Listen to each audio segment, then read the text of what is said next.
Ajoyib savol bo'lgan, shuni aytib o'taylik. Men kalta kesakni beziyon deb bilaman. Kecha menga uni ko'rishing bilan o'ldirish kerak.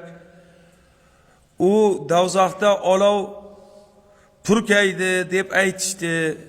Shu gap rostmi? Endi rost va yolg'onligini o'zlaridan so'raysiz-ku. Ammo bir masala bor.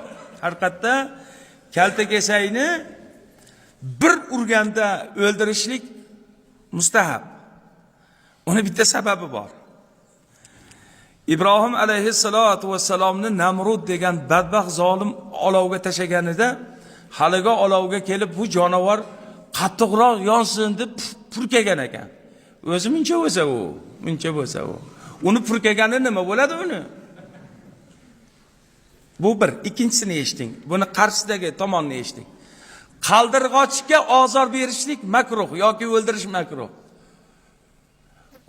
O'sha gulxanga u jonivor olib kelib og'zida suv olib kelib tashamoqchi bo'lgan ekan, qolgan hayvonlar.